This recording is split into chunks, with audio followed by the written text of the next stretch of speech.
today on Florida Sportsman Project Dreamboat. The 23-foot Dorado moves into the rigging bay at MCU for some performance upgrades. When you get into doing jobs like this, you never know what you're going to run into until you start building them, and which is no problem. We've done this before. Florida Sportsman boating editor George LaBonte meets with Kent Hughes, owner of a 30-foot Dorado, to discuss his unique build. Rather than buy a new boat, he came up with the idea of totally refitting this boat and turning it into an outboard boat to suit the needs of what he really likes to do on the water today. Looks like a great project. I'm really excited to see how the boat looks. And back at MCU, the 23-foot Dorado project takes on a new form, nearing completion for owner Al Cowan. This boat's coming along awesome. I need to get this thing back out on the water so Al can win another fishing tournament. Hopefully he can win me a boat. All coming up on Florida Sportsman Project Dreamboat.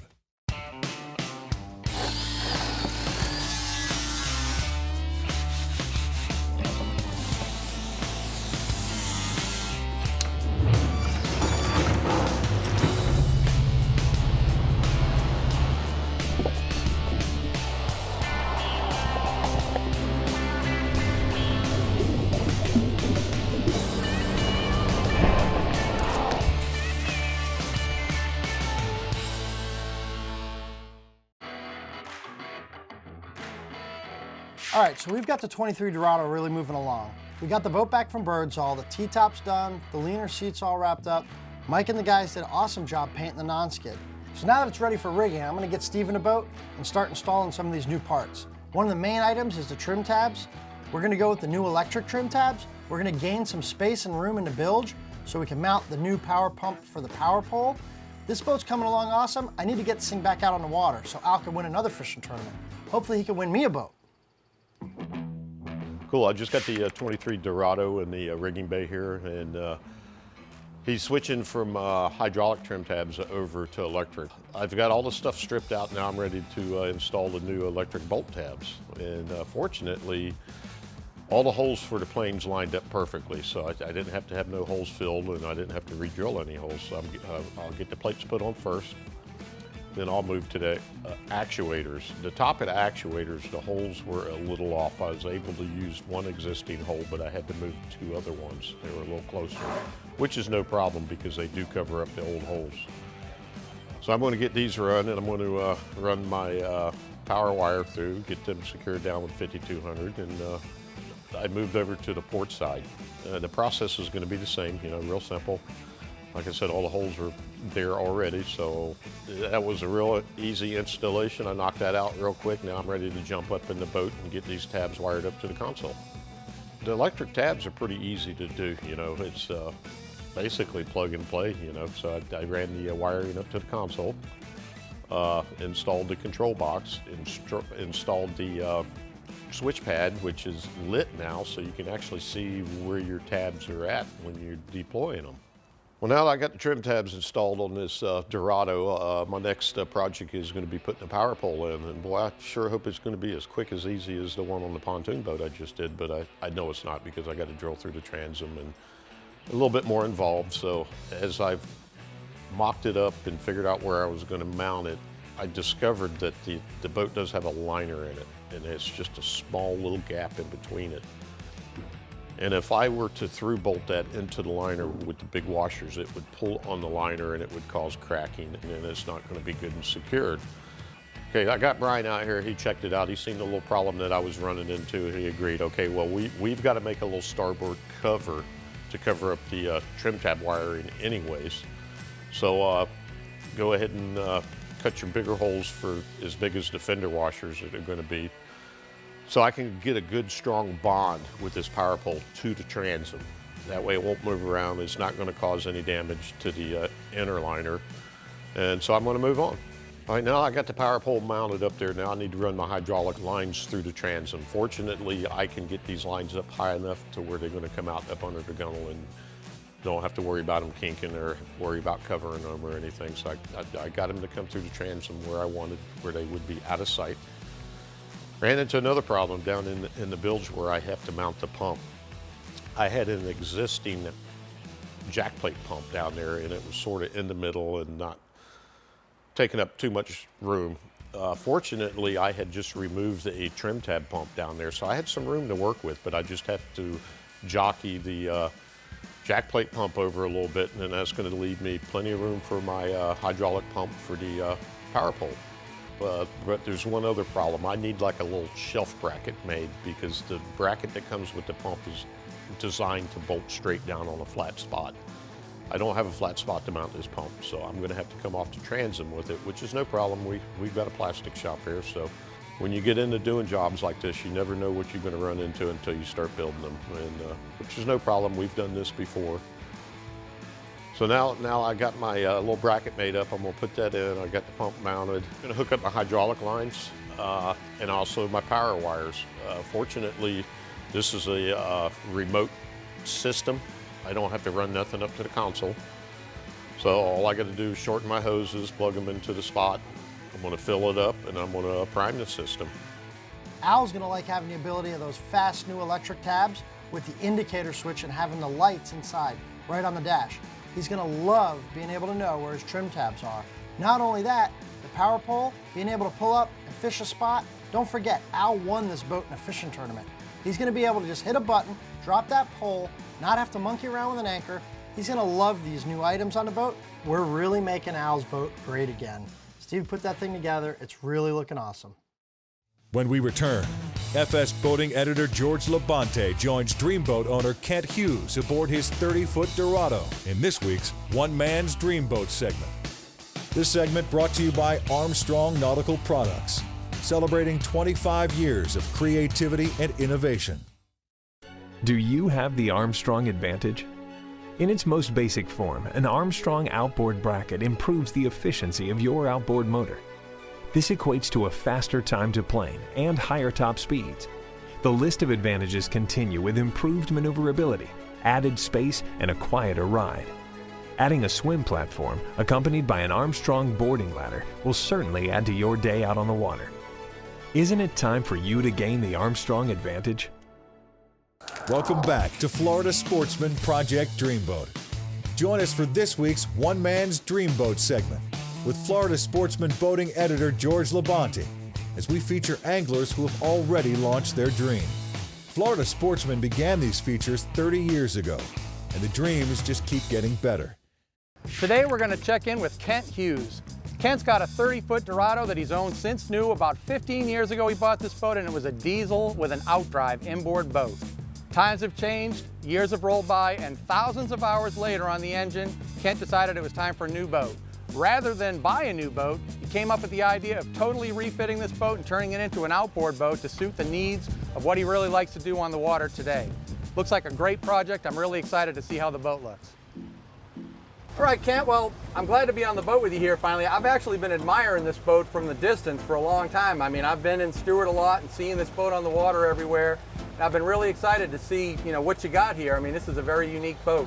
I know you've had this boat for a long time. Tell me about a little bit of the backstory on the boat. Well, we saw one, probably 1998, somewhere in there, and we really liked it.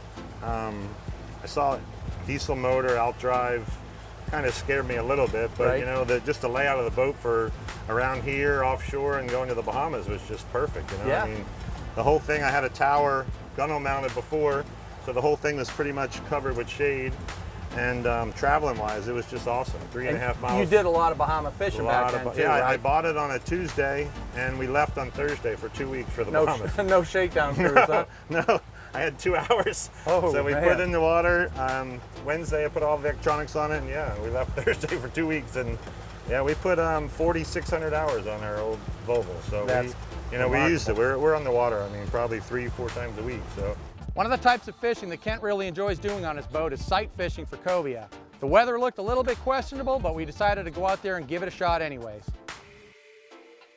While cobia fishing off of Stewart, Florida, it's really advantageous to have the height advantage for visibility. This tower got Kent way up there. He also built a platform on the bow for his wife to cast from, and she can see really well up there too. In addition to running the beach, one of the things that Kent and his wife really enjoy is fishing inshore for snook. The outboard is a real advantage for this. He's able to maneuver around the docks and get up into shallow water. The cobia weren't cooperating and the weather was a little dusty, so we went inside to look for some snook. After we wrapped up the fishing, I had a chance to sit down with Kent and his wife and go over some of the details on this build. Well, Kent, the weather really didn't cooperate for us here today, but I sure got a chance to see how your boat runs, and I 100% can see what you like about this boat. This thing has really proven to be a versatile boat. Yeah, it's different. You know, you can live bait, troll, you know, a little bit of everything. Very easy to use, a lot of space, a lot of storage. You know, it really offers a lot. I know, as we said earlier, you like to cobia fish, you like to sight fish on the beach. I couldn't believe how shallow we were able to get. I mean, we went inside the sandbar, up in the trough, over a bar that was only about 2 feet of water on the ocean. You weren't going to do that on your diesel boat. No, definitely not. But it's great because you have the jack plate, and I'd say you can get in 12 inches of water all day long with this That's boat. remarkable. Another thing that really blows me away is that this single 300 horse outboard pushes this thing like a scalded dog. Really, It's unbelievable. good. And the economy you're getting is great too. I bet you thought you were going to give a lot of that up getting rid of the diesel. Yeah, because you see everybody else with a 30-foot boat and one or two motors being at a 150 or 200, and they're getting 1 mile, you know, mile at a gallon. But I was very impressed when I was going 30 miles an hour and saw 2.6. You know, You're not kidding. I mean, this is a big deal, turning an inboard boat into an outboard boat. I mean, tell me a little bit about that process. It really was. I mean, the design part of getting away from everything was, I didn't know where to go, so I called the Dorado people. He glassed in my transom. Me and my kids took out the old diesel, the old tower, and then I had my boys, and they just started pulling wires and cutting wires and snipping wires. We got everything stripped, and then you just kind of lay out everything, trying to get our weight back for where the diesel was. So we figured we'd put as much fuel as we could and move it a little bit forward to compensate for some of that weight, you know. But yeah, we did everything. My kids did a lot. Had a Marine Customs help me mount the porter bracket. I've never done that. Mounted my motor. So you just pick it apart one little thing at a time, and all of a sudden you're in your new boat. How long did the whole process take you? It was about a year. Yeah, that's not too bad. Now I know you like to do a lot of camping. We have the Dodger setup that you added to the boat, and we had it up all day because of all the rain around us. But you like to camp, go on the islands and spend the night. That really must come in handy for that. It does. It helps a lot. We have it all screened in front and back so you can open it, keep the air moving, the bugs doesn't get stuffy, you know, it's very nice. You can also collapse everything too to make it a full bay boat. Everything, the sides come off, the backs come off, everything folds forward. Then you can walk from, right up over the gunnels up to the bow. I mean, it's very easy to use. It has so much storage, so much space that you can stay 3, 4, 5 days without any trouble. Gas, propane grill, everything. We have a big Ingle cooler up front that we fill with block ice, which then we put ice on top, because you know how hard it is to get in the Bahamas, much more expensive, but we keep it up front out of the sun. It'll last 5 to 7 days, just still have ice. You know what, one thing that we definitely have to address, and I haven't talked about it all afternoon here, is you got to tell me about the wrap on the boat here. It's pretty unique. Yeah, one of my buddies sent me a picture, and I was like, wow, that's different, I like to be different, and, it's cool though, I like it. My wife didn't want to be different for a couple months. You see it on the computer, but until you see it, yeah, and it's just shining. 30 feet of it. Man, what do they call that pattern? It's just the rust wrap, but yeah, it's very, very unique. After spending a little while on the boat with Kent and his wife, I really saw that he did a great job on this boat. His needs in a boat changed. He really wanted a boat that would do a lot of different things from when he originally bought the boat. Camping inside, being on the intracoastal, going in shallow, running the beach, offshore, Bahamas. He really built a boat to do all those things and did a great job with it.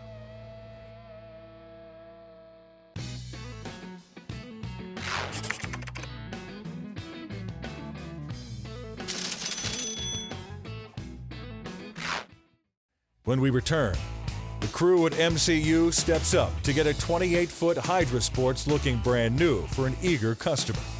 This segment brought to you by Fiberglass Florida. Premium products, wholesale prices. Fiberglass Florida is a locally owned and operated company with locations in Rockledge and Stuart, Florida. Our knowledgeable staff will help you select from our diverse selection of fiberglass materials by the yard or by the roll. Epoxy, vinyl ester, and polyester resin, as well as high-density core materials. All grip paint in unlimited custom colors. Home to Open Water Concepts, a certified sea-deck fabricator specializing in fully customizable kits to suit your project needs. Fiberglass Florida. Premium products, wholesale prices. Welcome back to Florida Sportsman Project Dreamboat. With the owner of a 28-foot Hydra Sports ready to get back on the water, The crew at MCU comes together to finish the job of restoring it back to its former glory. So I've got Robbie and the guys working on this 28 Hydrosport. It's been at the shop for a little while now. It was actually an insurance job. One of my customers gave me a call, told me the boat sank. We actually basically rebuilt this boat. We put all new wiring in it, we put all new hoses, new pumps, switches. I mean, it's completely like a new boat. Now we're putting it back together, it's time to clean the thing up. I mean, this black gel coat was not looking so good. He did a great job wet sanding and buffing it, but the inside of the boat, let me tell you guys, after 2 months of my guys climbing in and out of this thing, rigging, changing this, rewiring that, hooking this up, there's grease fingerprints everywhere. We've got to get this boat cleaned up. I mean, this thing's looking rough. I need to actually get some of the other guys in this thing to start helping out, because I've got to get this boat wrapped up and get this thing delivered. But we got this 28 Hydrosport in the shop with a full detail. I just about got the outside wrapped up. We need to go topside, and I'm on a deadline. I got a lot of stuff to do, so now the paint crew's got to come to work for me. So before we get started, we always get our bucket, and it's got a cool grate in the bottom that catches all the debris, so you're not dipping your brush in dirty water. And it's also got a cool measuring feature, little measuring cups where you add your boat soap to, and that usually works for your boat wash. It's a perfect measurement ratio of soap to water. And we have a different assortment of brush heads that Surehold provides. You like to use the white one on the non-skid because a lot of dirt and grease and stuff gets stuck in between the little notches, and it just gets tracked in real heavy. So those are the heavily trafficked areas. Usually you need a harder, stiffer brush to get in and get that dirt and grime out of the way. Other than that, we got a yellow and a blue we do for the gunnels, upholstery, all your polished gel coat. You want to use a softer bristle brush so you're not scratching it, especially after all our hard work. You put days into a detail, last thing you want to do is see a big scratch. And when our boat soap just isn't enough, we bust out our Serious Marine Cleaner, and we spray it on. It comes in a spray bottle. You spray it on, let it soak for a couple seconds, and then you grab a brush or a Scotch-Brite pad and work the stain until it's gone. If it doesn't go the first time, we'll hit it again. But most of the time, it comes out pretty well. We always keep an eye out for, Brian's real big on attention to detail. So the way I learned was down on my hands and knees. You look up anything with a hinge or a latch, you see if it opens. You clean inside everything on the hatches, the seats, and it's easy to miss. There's a lot of spots on the boat. It's real important that you get the boat clean before you buff it, because you don't want to be buffing a bunch of dirt or salt into the side of your boat, which is just going to scratch it, and you'll just be going backwards. So it's real important that you start out with a clean surface to work with, and that just makes for an all-out better job.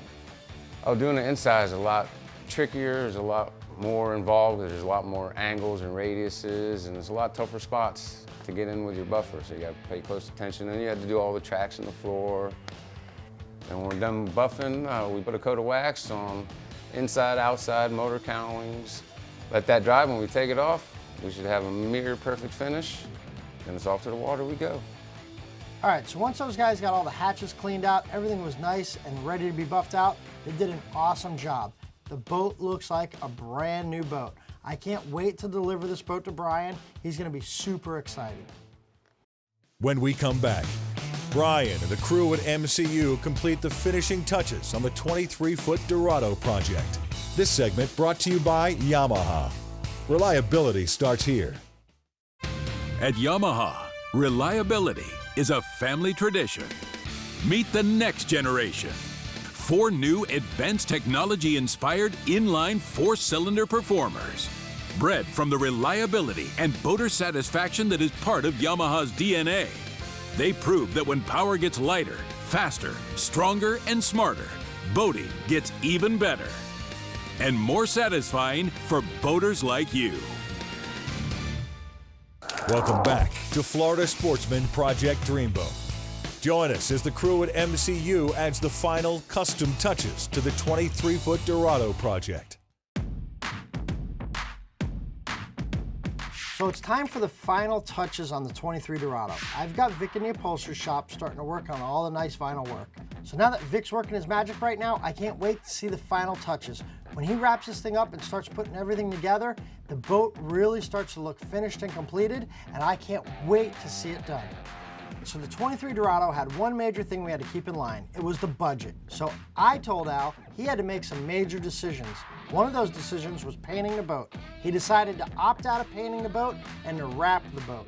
So I called my buddy Albert over at Ocean Wraps. He gave me a price on wrapping the boat. It was less than painting it. Al decided on wrapping it. So I'm gonna have Albert come over here, put a wrap on this thing, help me wrap this boat up and get it out of here. To correctly apply the wrap to the boat, the installer must begin with a clean, dirt-free surface. The installer begins by wiping down the boat with denatured alcohol to remove any residue, dirt, or dust that might be on the surface of the boat's hull. At this stage, the installer makes sure that any imperfections in the paint or fiberglass are remedied before moving on. After giving the boat a second wipe down with a fresh cloth, it's time for the installer to apply knifeless tape to the waterline. This special tape, placed 1/4 inch over the waterline, will allow the installer to make precision cuts in the vinyl without having to use a knife or razor. The installer also adds the knifeless tape to the transom and bow, and anywhere where he wants to make perfectly straight cuts. Once all the knifeless tape is laid down, it's time to roll out the custom color vinyl onto the boat. The installer loosely sticks the vinyl to the boat to get all the material laid out. Next, he presses the vinyl down tight to the boat, scraping out any air bubbles trapped under the surface with a plastic applicator. After working all the bubbles out from bow to stern, the installer then uses a heat gun to set the adhesive to the hull. The heat gun helps the wrap conform around hard lines as well as complex curves and edges. Once the installer has removed all bubbles and the vinyl is tight to the boat, it's time to cut off the excess vinyl. He uses a razor blade to cut along the top cap, as well as areas around hardware and rigging. The installer then pulls the wire on the knifeless tape that was previously laid down, resulting in a clean, precise cut at the waterline, bow, and stern of the boat. He again uses the heat gun and applicator to smooth out the edges. Once all air bubbles are removed and the installer is satisfied, the wrap needs to be set on the boat for 24 hours.